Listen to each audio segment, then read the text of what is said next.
What do you do with a love of American pop culture, sport, and history? Well, you write a book about the intersection of those things, I guess, if you're in academia. And Ryan Anderson has done just that. We'll be talking to Dr. Anderson, a history professor at UNC Pembroke and a Laurinburg resident, here on The Author's Pen. I'm your host, Jamie Liddy, in for Terrence Dollard. Today we're discussing Ryan Anderson's book, Frank Merriwell and the Fiction of All-American Boyhood, published by the University of Arkansas Press as part of its Sport, Culture, and Society series. Thank you for joining me today, Thanks Dr. for having Anderson. me. Yeah, it's good to be here. Thank you for dressing up and making me feel a little underdressed.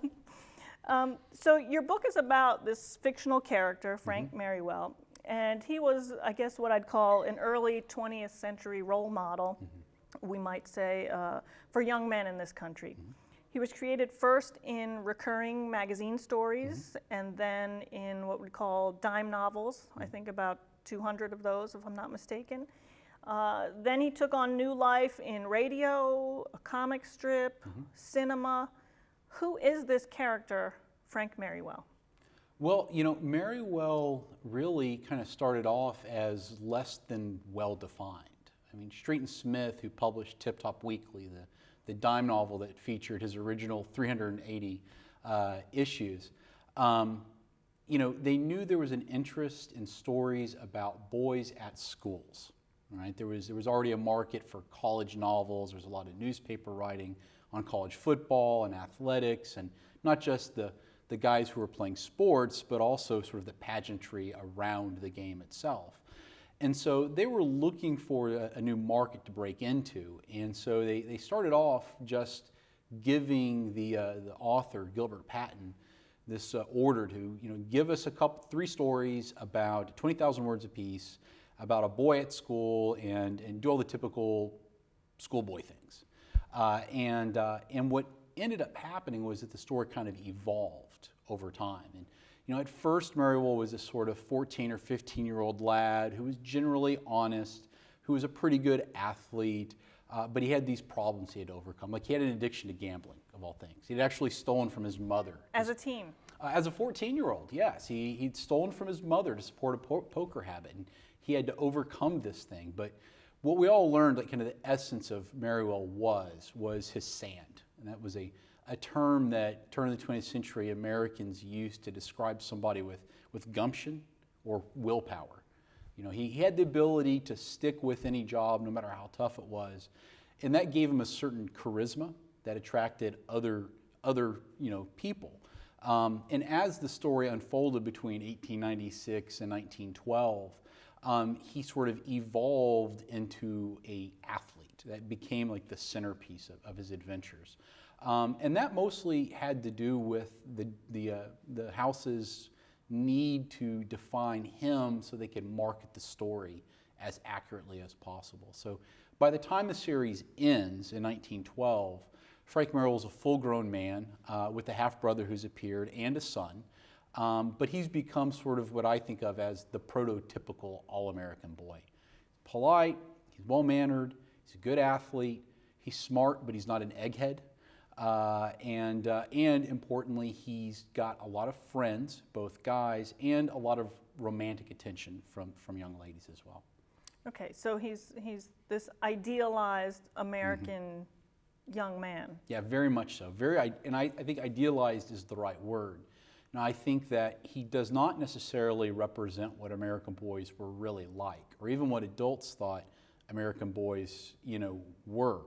But he probably did a great job of representing what people hoped American boys would be like at the turn of the 20th century. Well, and can we discuss the target audience more? Who would the customers be, and what is the reading level? Because you said the character starts as a teen, but then ends up at Yale. So who are the readers? It's actually a very broad readership, believe it or not. And it's one of the things that I'm doing in this book is demonstrating that the scholars, many of whom were sort of literary scholars and also collectors of dime novels, have always portrayed this as a juvenile story for middle-class boys. But really, when I got into researching the topic, what I found was that you had both adults and kids reading Tip Top Weekly regularly and following the adventures. You had both boys and girls. You had working class and middle class boys reading this. You had people who were white, people who were black reading Tip Top Weekly as well. So, Frank Merriwell is idealized as sort of this, white, middle class, upwardly mobile guy, but that's not who his audience was. His audience was really quite complex. And that created some problems for the house. I mean, they're trying to figure out how to sell a story to a reader, and what they're continually confronted with is the inability to figure out who that reader was. And so they basically had to keep too many people happy with the story. Eventually what they did was they started spinning off titles to appeal to different types of readers. For instance, they introduced a character with his own title named Dick Lightfoot. And Dick Lightfoot was a lumberjack and also a railroad worker, but like Merriwell, he played football and baseball and ran track. It was surprising to me and a lot of the people within sort of this field that Tip Top Weekly's romantic storylines proved as popular, both with boys and girls. Who Frank Merriwell would settle down and marry eventually was a topic of hot debate that the publishers exploited and strung along for a long time. So eventually the house spun off a romance line aimed at what they perceived to be girl readers. Although I can't back it up, I don't have the evidence for it, I would suspect that probably as many boys read that as they did Tip Top. Mm-hmm.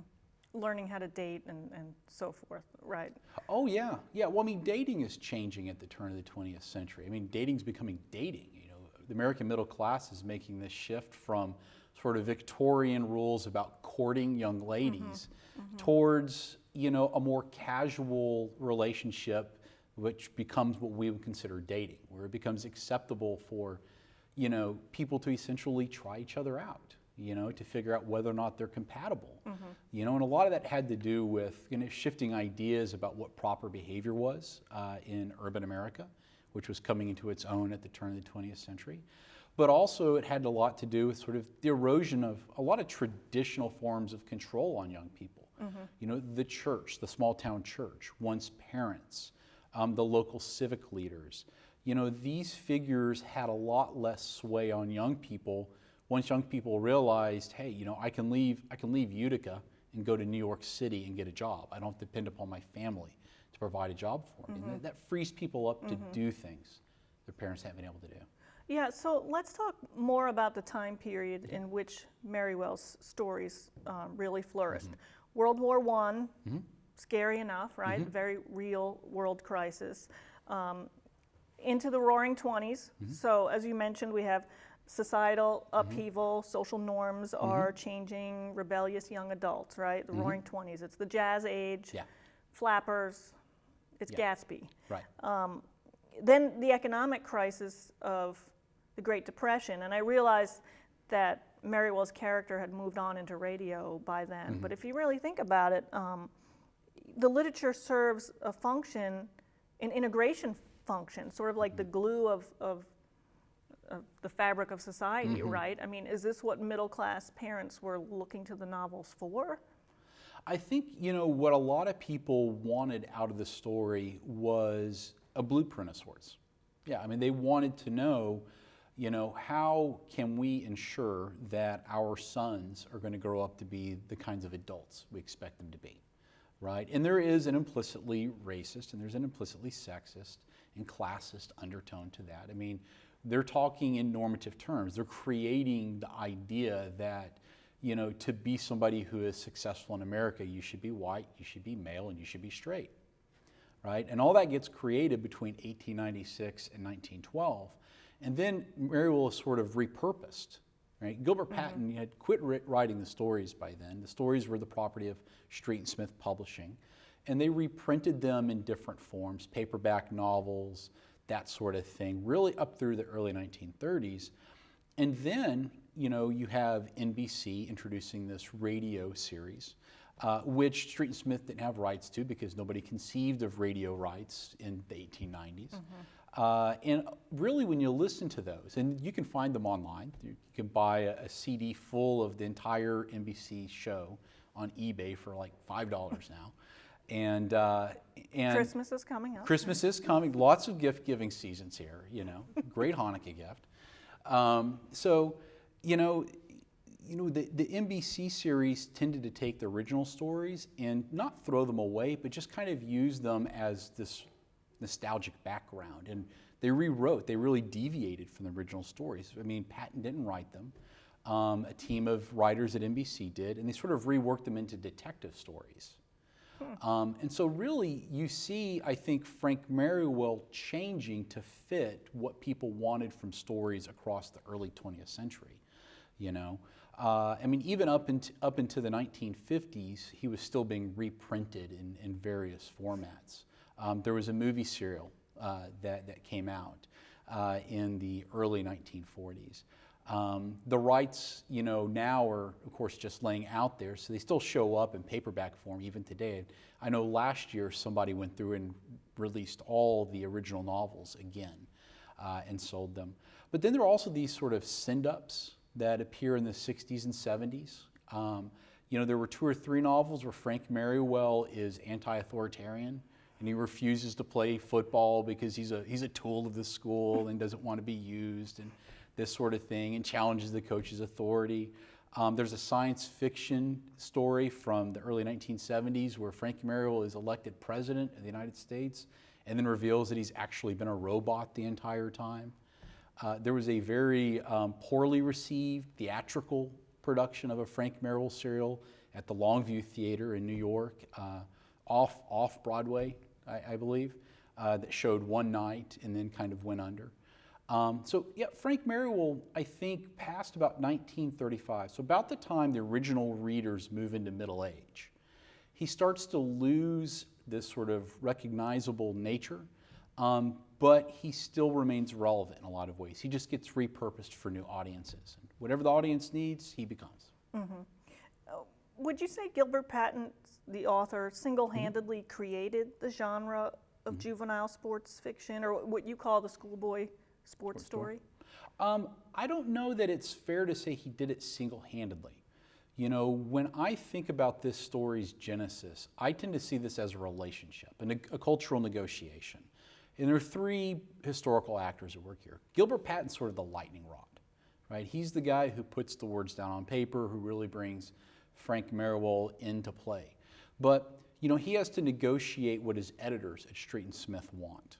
Right, and they give him certain directives. There's certain settings they want. There's certain storylines they like or don't like. And particularly early on in his career, as Bertel Standish, which was his nom de plume, he had to listen to them a lot. But as the story went on, he got a bit of autonomy and could do a little more of what he wanted with the story. But ultimately, he had to do what people would read. He had to keep readers happy. And since Tip Top Weekly included a reader letter column, we know what people thought about Frank Merriwell. And so what people wrote to Street and Smith about Tip Top Weekly and Frank Merriwell influenced what Gilbert Patent wrote. So I think what Gilbert Patent did was he took Tip Top Weekly and he took this interest in an adventure about boys at school, and he solidified it into the Schoolboy Sports Story. Tip Top Weekly is, I would argue, the genesis of that genre in American literature, which of course has then turned around and influenced TV and movies as well. And Gilbert Patent used the pen name Bertel Standish, as you mentioned. And what do you know about the origin of that name? Because it sounds awfully waspy, like right off the Mayflower, but certainly at home at Yale. Yeah, well, he actually chose that name and he assigned it to the initial stories he sent in, but Street and Smith didn't use it for about the first 85 weeks or so. All the initial issues are signed the author of Frank Merriwell's First School Days, which was the first issue. But he loved the name Bertel Standish. He liked Bert because Bert just sounded like a guy. Bert was kind of a hairy, stand-up kind of fellow. And Patent was from a small town, Camden, Maine. Corinna, Maine. He moved to Camden on the seacoast later. His dad was a lumberjack. So, he kind of grew up in this world where guys were physical, and I think Bert appealed to him because of that. The Standish he loved because his favorite poem was The Courtship of Miles Standish, right, which I believe is Longfellow, I think. Don't quote me on it. And when pressed, what the L stood for, he would smile and say, for euphony. So he basically just thought it sounded good. Right. Let's talk about a contemporary of Gilbert Patent, Edward Stratemeyer. For those who don't know, he created the Bobbsey Twins, the Hardy Boys, Nancy Drew, under his own pen names. But then he had this whole syndicate of freelance ghostwriters who carried those series on. So he was a machine churning out books that I think are, probably the target audience was the same. Very much so. Well, actually, the ties between Patent and Stratemeyer are very close. Stratemeyer was an editor at Street and Smith in the early 1890s and edited a story paper called Good News. And in 1891, 1892, Patent was starting to look for new publishers to work with. He had been writing a lot with Beadle and Adams, which was sort of the foundational dime novel publisher. They really established the dime novel as a literary form. And he'd done some stuff with Munsey's, which was another of the big 5 dime novel publishers. But Street and Smith had gained this reputation as being like the up-and-coming house. That this was, if you wanted to make money long-term on what were short-term contracts where you got paid half a cent a word to write, Street and Smith was going to be the most regular employer. So Patent met with Stratemeyer, and Stratemeyer liked some stories he had done for boys at Munsey's and with Towsey's, another one of the dime novel publishers, and published a couple of his stories in Good News.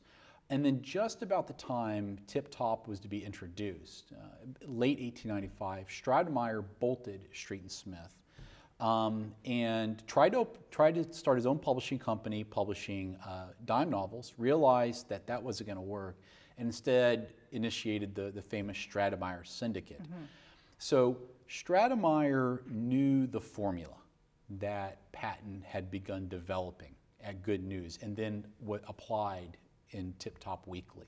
And Stratemeyer's first hit was, very tellingly I think, a series of stories called The Rover Boys. Yes. Yeah, and the Rovers were a very clear ripoff of Frank Merriwell.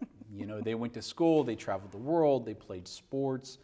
But what Stratemeyer did that Street and Smith had not been able to do was he published the stories in cloth-bound editions, which brought a higher profit margin, right? And Street and Smith was tied to essentially publishing these stories in the cheapest form possible and then using that to produce the fiction, but then reprinting the fiction in paperback or cloth-bound editions at a markup. And that's really where the money came from, was in these reprint editions.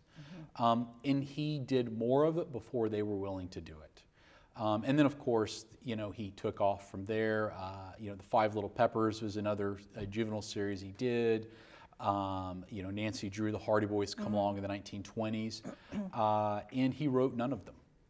He wrote the Rover Boy stories. But beyond that, he was mailing out outlines to writers in Canada and across the United States and giving them, formulaic plots to follow and then publishing them as, Carol Keene or whatever the author was that required. Yeah, he did give them a run for their money. Yeah. In fact, he really scared them enough that they began a marketing campaign where they would declare Frank Merriwell like the original schoolboy athlete.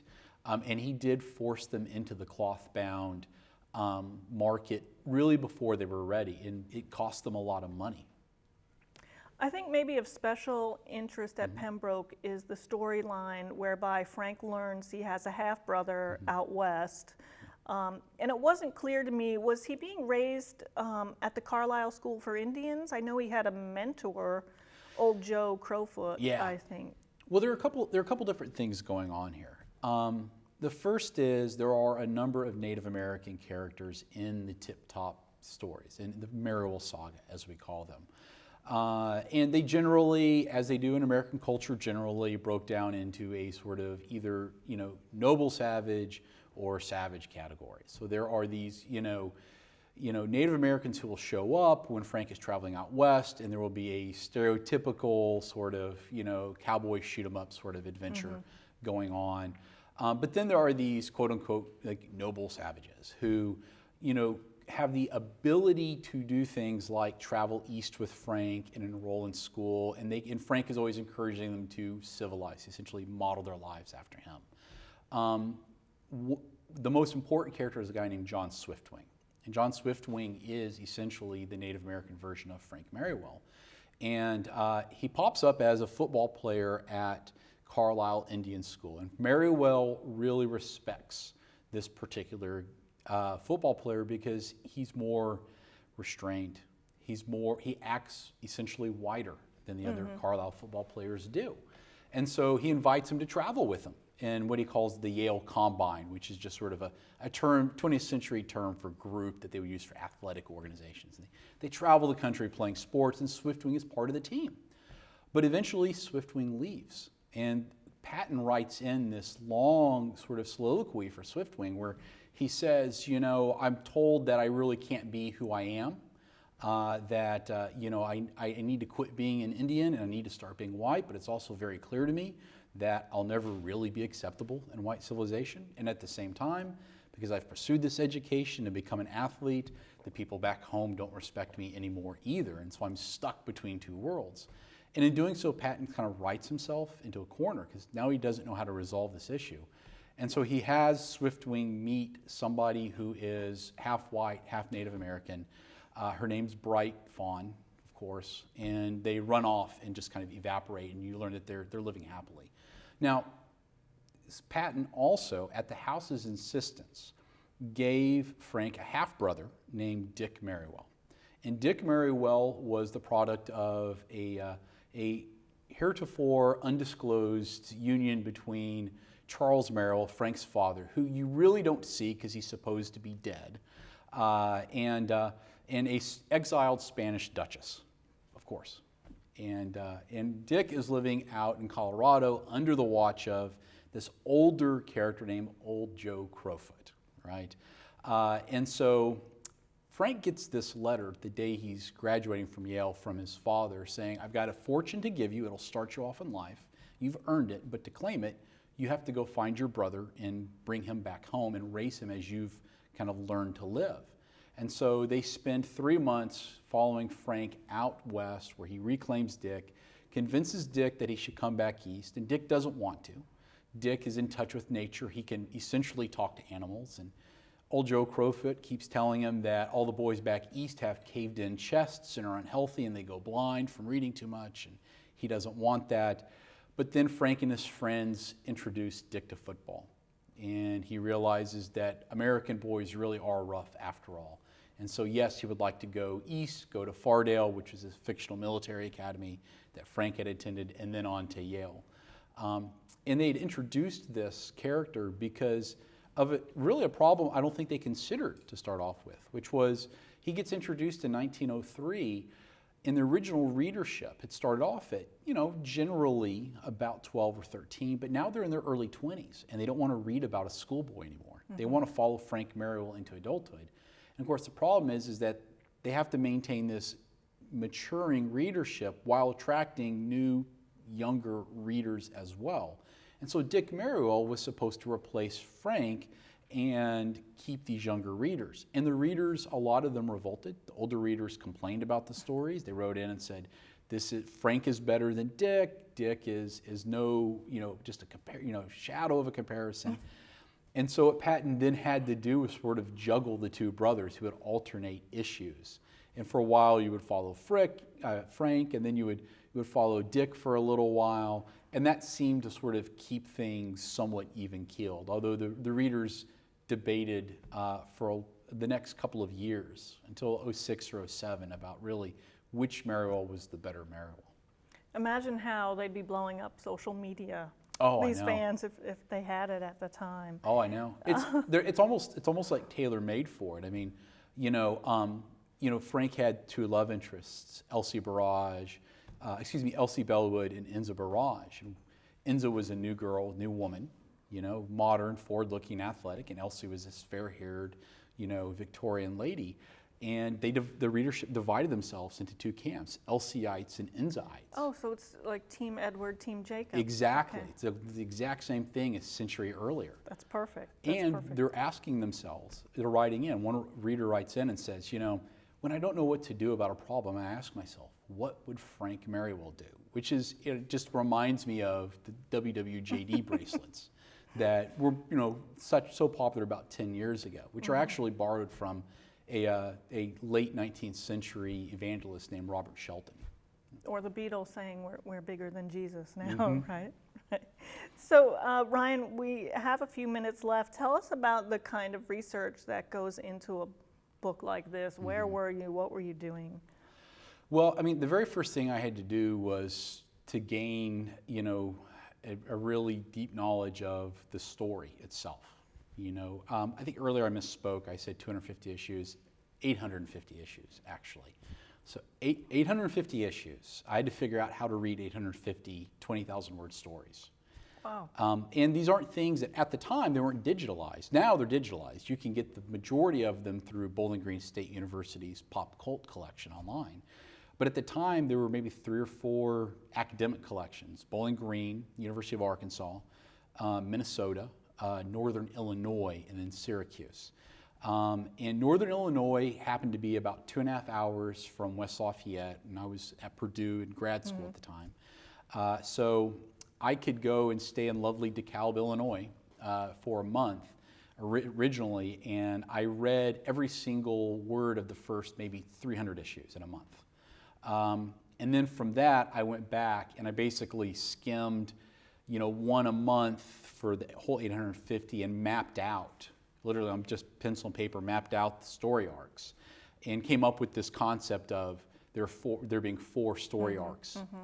So not to mention the research into the publishing house itself, Right. and then what's going on in... I couldn't even do that until I knew the story. Right. Yeah. Later So- I went back and went into editorial papers, manuscripts, and did that. So I hate to interrupt you because I love this topic. I think the book is great, but thank you for joining me today. And again, my guest has been Dr. Ryan Anderson, Associate Professor of History at the University of North Carolina at Pembroke.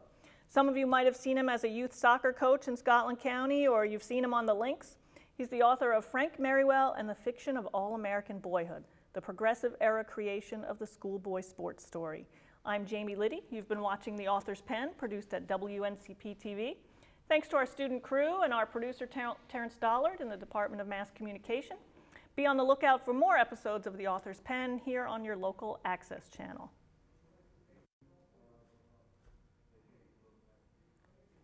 Hopefully they turned off our mics, so we sit here chatting and roll credits over us. Sorry, we ran out of time. No, I would have liked to talk more about the primary research, but yeah. The best cache of